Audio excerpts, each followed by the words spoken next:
안녕하세요. 축구 전문 기자 한준입니다. 10월 한 달 동안에만 9번의 경기를 치르는 강행군 일정. 토트넘 허스퍼가 많은 승점을 얻지 못했고 최근 3경기 연속 승리하지 못하면서 본머스와의 마지막 경기 반드시 승리해야 하는 상황이 됐습니다. 2022 카타르 월드컵 11월 개막을 앞두고 남은 경기 반등이 필요한 토트넘인데요. 오는 주말에 있을 14라운드 프리미어리그 일정 토트넘 허스퍼는 승격팀 본머스를 상대합니다. 이길 가능성이 높은 경기인데다가 새로운 선발 명단의 구성 변화도 전망되고 있습니다. 손흥민 선수에게 어떤 이점이 있을지, 또 손흥민 선수가 역대 본머스와의 경기에서 멀티골에 대한 좋은 기억들을 갖고 있는데 이번 경기도 가능성이 있는 이유 지금부터 프리뷰해드리겠습니다. 2022-2023 시즌 프리미어리그 14라운드 일정입니다. 한국 시간으로 10월 29일 토요일에 시작되는 일정인데요. 본머스와 토트넘의 경기는 밤 11시에 킥오프하고요. 그에 앞서 맨체스터 시티가 레스터 시티와의 원정 경기를 저녁 8시 30분에 치릅니다. 유럽의 썸머 타임이 적용되는 마지막 일정이기 때문에 11월부터는 경기 시간이 1시간씩 늦춰진다라고 보시면 될 것 같고요. 손흥민 선수뿐 아니라 황희찬 선수도 울버햄튼에서 최근 꾸준히 교체 출전을 하고 있는데요. 브렌트포드와 원정 경기 같은 밤 11시에 경기를 치릅니다. 브라이튼과 첼시의 경기도 주목이 되죠. 포터 감독이 친정팀 브라이튼을 처음 상대하는 일정도 10월 29일 토요일 밤 11시에 열리고요.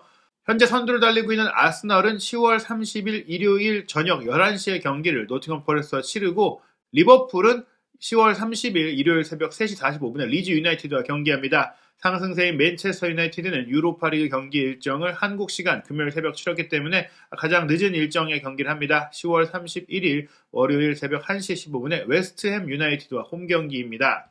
말씀드린 대로 현재 아스널이 승점 28점으로 선두를 지키고 있고 맨체스터 시티가 승점 26점으로 2위, 토트넘 허스퍼가 승점 23점, 아직 3위를 지키고 있는데요. 일단 아스널과 맨시티가 서로의 맞대결 경기가 추가적으로 연기됐기 때문에 한 경기를 덜 치른 가운데 맨시티가 또 승점 차이를 토트넘과 3점 더 벌렸기 때문에 토트넘 입장에서는 이번 경기 승점 3점이 필요합니다. 게다가 현재 4위까지 치고 올라온 지난 라운드에 토트넘 상대로 승리를 거둔 뉴캐슬이 승점 21점이거든요. 뉴캐슬이 이번 라운드에 에스턴 빌라에 승리할 경우 승점 24점이 될 수 있기 때문에 현재 골득 실차에 있어서도 뉴캐슬이 앞서고 있거든요. 토트넘은 이번에 반드시 이겨야만 3위 자리를 지킬 수 있습니다. 이러한 상황은 현재 5위인 첼시도 마찬가지죠. 첼시도 승점 21점이기 때문에 브라이튼 원정에서 승리하면 승점 24점이 될 수 있고요. 맨유도 승점 20점인데 이번 라운드 승리하면 승점 23점이 되잖아요. 토트넘이 챔피언스리그 진출권, 유로파리그 진출권까지도 안정적으로 지키려면 이번 경기 꼭 이겨야 합니다.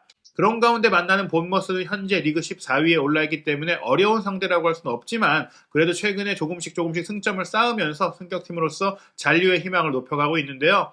토트넘이 7승 2무 3패에 승점 23점을 얻었다면 본머스는 3승 4무 5패로 승점 13점밖에 얻지 못했어요. 하지만 12경기 중에 7경기를 지지 않은 점들은 주목할 수 있겠는데요. 물론 최근 3경기에서 승리하지 못했고 최근 6경기에서 본머스가 승리한 것이 레스터 시티와의 홈 경기 한 차례뿐이긴 한데 그에 앞서 뉴캐슬과의 원정 경기도 1대1로 비겼고 만만치 않은 브렌트포드와 0대0 무승부, 그리고 올 시즌 승격팀 중에서도 가장 좋은 경기력과 결과를 내고 있는 풀럼과의 원정 경기도 2대2 무승부였다는 점은 최근에 연패가 있긴 하지만 그전까지는 오히려 무패 흐름을 가동하면서 상승세를 탔다, 이렇게 볼 수가 있겠습니다. 본머스가 스콧 파커 감독을 올 시즌 경질하면서 프리미어리그 20개 팀 중에 가장 먼저 감독을 바꾸었는데 그 이후 효과를 보고 있는 상황이고요. 반면에 토트넘은 콘테 감독 부임 후 두 번째 2연패에 이어 처음으로 4경기 연속 이기지 못하는 흐름들이 나오고 있거든요. 스포팅 리스본과 주중 챔피언스리그 경기 후반 추가 시간 5분에 나왔던 케인 선수의 역전 결승골, 극장골이 인정받지 못했어요. VAR을 통해서 오프사이드로 취소가 되면서 2대1 승리로 16강 진출을 미리 확정할 수 있었던 기회가 사라졌던 상황 속에 2연속 홈 경기를 이기지 못한 토트넘, 이번 원정 경기는 반드시 승리해야 합니다. 말씀드린 대로 본머스 승격팀으로서 초반의 흐름은 좋지 않았지만 최근에는 반등하고 있어요. 에스턴 빌라와 개막전에서 2대0으로 승리한 뒤에 맨체스터 시티의 4대0 완패, 아스널의 3대0 완패를 당했고 리버풀의 9대0으로 참패를 당한 이후 파커 감독을 경질했는데 사실 맨시티, 아스널, 리버풀이라면 상위권 팀이고 우승권 팀이잖아요. 이런 팀들에게 득점하지 못하고 많은 골을 내준 것이 뼈아픈 상황이긴 하지만 경질까지 가야 했느냐, 이런 얘기들도 있었는데요. 어찌됐거나 울버햄튼과 0대0 무승부를 시작으로 또 다른 승격팀 노팅엄 포레스트와의 원정 경기 3대2 승리, 그리고 뉴캐슬전 1대1 무승부, 브렌트포드전 0대0 무승부, 레스터 시티전 2대1 승리에 풀럼전 2대2 무승부까지 최근 프리미어리그 6경기에서 2승 3무로 무패를 달리며 기세를 올렸거든요. 다만 최근 사우스햄프턴, 웨스트햄을 상대로 무득점 연패를 당하며 기세가 꺾였는데 본머스가 만만치 않다고는 하더라도 올 시즌에 승리를 거둔 팀이 사실은 강등권의 팀이거나 부진한 상황에 있는 팀이에요. 에스턴 빌라도 결국에는 강등권으로 추락하면서 스티븐 제라드 감독을 경질했고 노팅엄 포레스트 역시 승격팀 중에서 가장 불안정한 모습인데다가 레스터시티도 계속해서 하위권에 머무르고 있는 상황이잖아요. 그런 팀들을 상대로만 이겼기 때문에 아주 위협이 된다. 전력상 토트넘에 버금갈 정도는 아니다라고 볼 수 있겠는데요. 두 팀의 상대 전적을 보더라도 본머스가 프리미어리그에 승격해서 경험이 많지 않은데 통산 10차례의 맞대결에서 토트넘이 7승 2무 1패로 절대적으로 우세한 상황입니다. 최근 6경기의 맞대결 상황을 보면 지난 시즌에는 본머스가 2부 리그로 내려가 있었기 때문에 맞대결 기록이 없고요. 2019-2020 시즌에 토트넘이 1승 1무를 기록했는데 가장 최근의 대결이라고 할 수 있는 2020년 7월의 대결에서는 원정 가서 0대0으로 비겼던 적이 있습니다. 게다가 2019년 5월 달에 본머스 원정에서도 1대0 패배였기 때문에 최근 두 번의 본머스 원정에서 이기지 못한 부분들 분명히 우려할 수 있겠지만 당시 패배할 때는 토트넘에서 2명의 퇴장 선수가 발생할 정도로 수적 열세가 있었거든요. 그 전 2018년에는 오히려 토트넘이 안방에서 5대0 대승을 거두기도 했었고 2019년 11월 달에 홈 경기도 2골을 내주긴 했지만 3골을 기록하며 다득점 승리를 거뒀었고요. 2018년 원정 경기 같은 경우에는 4대1로 크게 이겼기 때문에 토트넘이 본머스를 상대로 다득점 경기를 잘 해왔다는 점도 볼 수가 있습니다.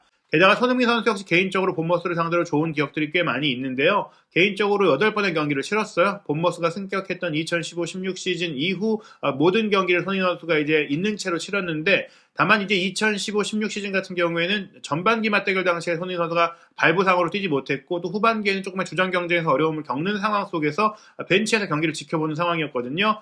2016-17 시즌부터 손흥민 선수가 토트넘의 주전 선수로 자리를 잡았는데 후반기 홈 경기 4대0으로 크게 이길 때 본머스를 상대로 개인적인 첫 번째 득점을 올렸고요. 2017-18 시즌 후반기 본머스 원정 4대1 대승 거두는 과정 속에 멀티골을 기록했고 또 2018-19 시즌 전반기에는 본머스가 8위까지 치고 올라오면서 돌풍을 일으키는 과정 속에서도 멀티골을 기록하며 5대0 대승을 이끈 바가 있습니다. 즉 2경기 연속 멀티골을 기록한 적이 있다는 것인데요.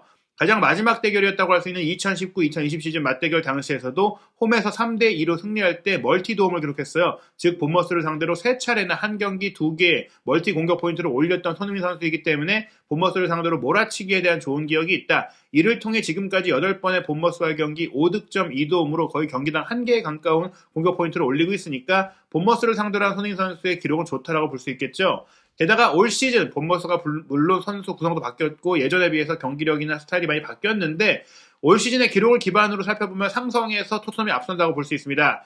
본머스의 이제 약점을 보면은 위험 지역에서 파울을 자주 범해요. 그렇게 내준 세트피스 상황에서 세트피스 수비는 아주 취약합니다. 게다가 공을 소유하는 능력이 떨어지다 보니까 상대의 압박에 공을 빼앗기는 경우들도 있고 공중볼 다툼에서도 약한 데다가 상대의 측면 공격을 막아내는 데 어려움을 겪고 있거든요. 손흥민 선수가 측면 공격을 주도하는 선수이고 또 전방 압박으로 공도 따내는 선수이고 세트피스의 전담 키커이기도 하기 때문에 손흥민 선수가 갖고 있는 다양한 능력을 통해서 본머스의 골문을 열 수 있다. 득점과 도움 모두 할 수 있는 가능성이 있다고 볼 수 있겠는데요. 다만 본머스의 강점으로 올 시즌 보자면은 상대팀에게 선제골을 내주더라도 쫓아갈 수 있는 회복 능력 그리고 만약에 선제골을 넣을 경우에는 지켜낼 수 있는 리딩 능력을 갖고 있다고 볼 수 있겠죠. 그렇기 때문에 더더욱이나 이번 경기는 토트넘의 선제골을 넣는 게 굉장히 중요할 것 같습니다. 토트넘의 최대 강점은 여전히 역습 공격 능력과 세트피스 공격 능력 그리고 문전에서의 결정력인데 최근에 이 결정력 부분이 조금 아쉬워지면서 토트넘의 결과를 얻지 못했거든요. 뉴캐슬과의 경기도 그렇고 스포팅 리스본과의 경기도 그렇고 결국에는 승리를 하지 못했지만 이길 수 있는 많은 득점기를 만들어냈고 해결만 못했다는 것인데 이번 경기 본머스가 아무래도 지금 만났던 상대 팀들보다는 전력이 아래이기 때문에 그런 부분들을 개선할 수 있지 않을까 생각이 됩니다. 토트넘의 약점이라면 역시 개인적인 실수를 통해 실점이 나오는 장면들이나 상대의 기술 좋은 공격수들을 막아내는 데 애를 먹고 있는 수비 라인의 문제가 있는데요. 일단 토트넘 입장에서 이번 경기를 앞두고 부상 선수 상황을 보면 호재가 많아요. 일단 토트넘의 이탈 자원은 에버튼과의 경기에 부상을 입은 이후 여전히 회복하지 못한 브라질 대표 공격수 히샬리송이고요. 데안 콜루세스키 선수는 곧 회복할 것이다 얘기들이 나오고 있지만 스포팅 리스본과의 경기도 명단에 들지 못했죠. 아직 불투명한 상황이고 이번 경기도 뛰기가 어렵지 않을까 생각이 듭니다.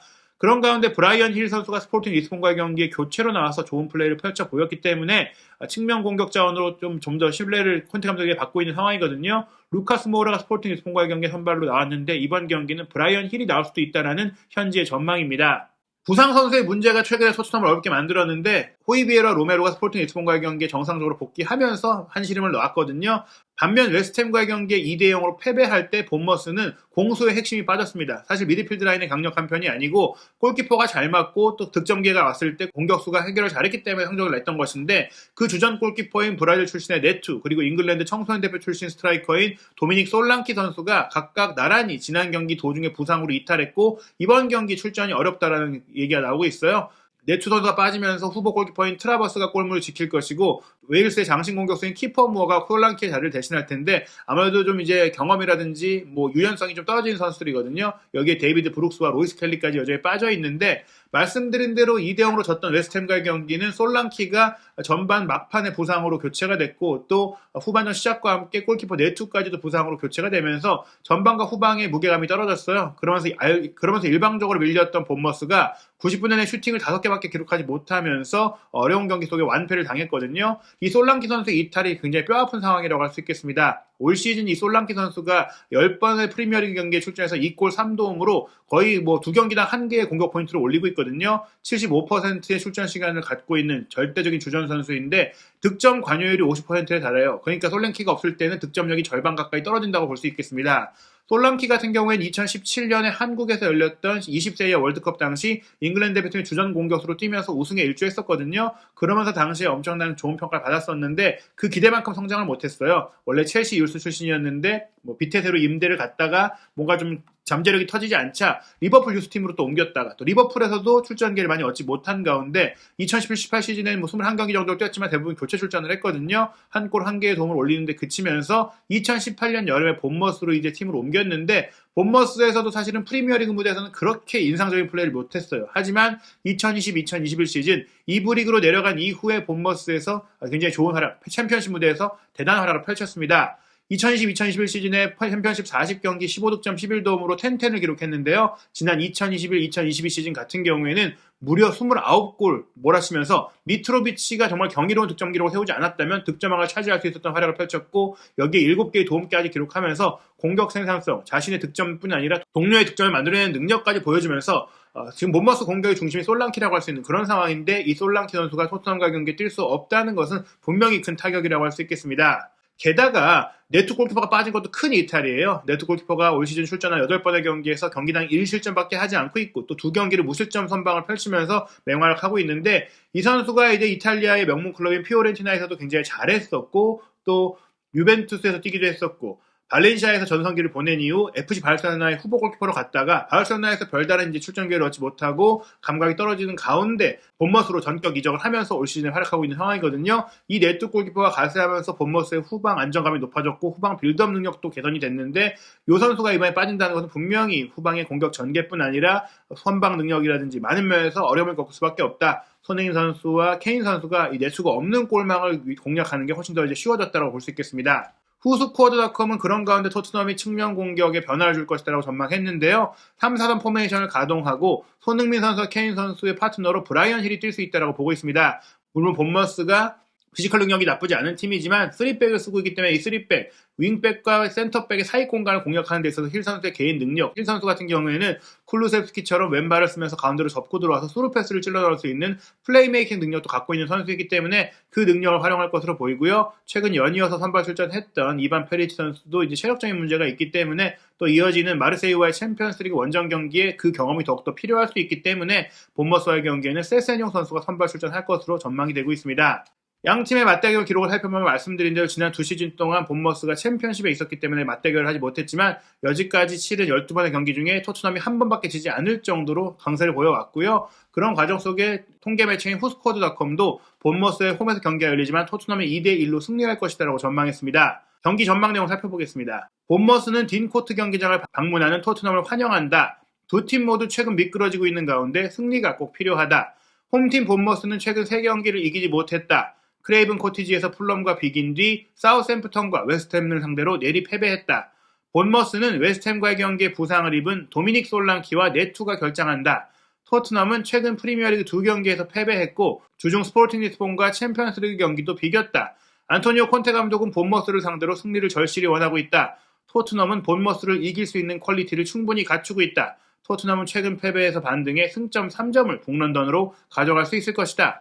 경기에 대한 동기부여, 경기를 준비하는 양팀의 전력, 그리고 본머스가 맞이했던 핵심 선수들의 부상 이탈까지 생각한다면 토트넘이 최근 고전하고 있다고 하더라도 한 골차 승리는 충분히 가능할 것이다라고 예상했는데요.